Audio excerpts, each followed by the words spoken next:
لە کۆنفرانسی ڕێبەرین هەرێما ئاسیا لە مانێلا نوێنەری کوریایە باکوور پشتڕاست کرد و ئەو بازارێ لەسەر بەرنامەخۆیان ناڤۆکی و موشەکن بالستیکی ناکە.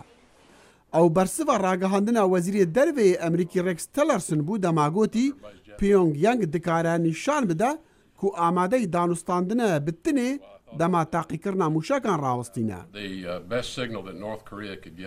ڕاگرتنا ئاڤێتنا موشەکان ئەو دێ باشترین نیشان بە کو کوریا باکوور دیار بکە ئەو ئامادەیە ji بۆ دانوستاندنان. Ez bawer dikim cîhan jî erê dike li gel Çînê û Rûsya ku em ê her tiştî bikin da Koriya Bakur rastiyê tê bigehe û danûstandinan bike.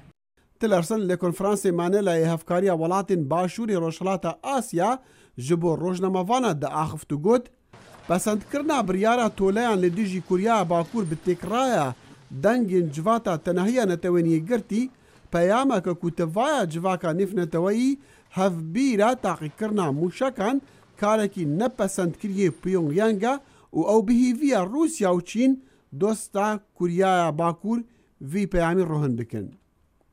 Amerîka zêde keyfxweş bû bi piştevanîkirina Çînê ji cezayên nû re li dijî Kuryaya Bakur.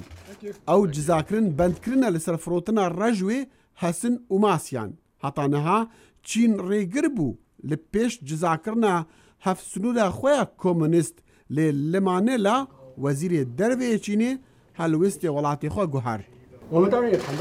هەلبەت مەئاخفتن دەربارەی پرسگirêka çekê navokiyê nîvgirava Kûrî kirin û civata ewlekariyê ya netewên yekbûyî jî ha serê vê sibê biryareke nû li dij Kûriya Bakur derbas kir û her du alî tekez dikin ku bi temamî û bi hevkarî vê biryara civata ewlekariyê bicebînin. Çîn tim danûstandinan ji bo aştiyê li girava Kûrî han dide. Lê heta niha bê encam bûne û Kuryaya Bakur jî pêngavên baş havêtine di pêşxistina çekê navokî de. Li meha borî wê du mûşekên bi ser kêşweran re taqî kirin û dibêje yek ji wan dê bigehet Amerîka.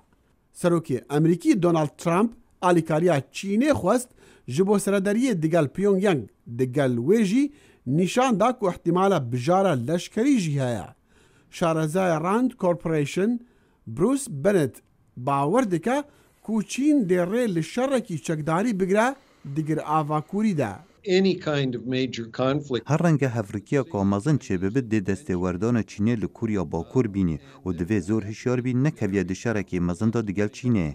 Bennett bi Skype ji bo dengê Amerîka diaxift û got baştirîn stratejî ji Amerîka re ew desthelata serokê Kûriya Bakur Kim Jong-un di welatê wî de lawaz bike.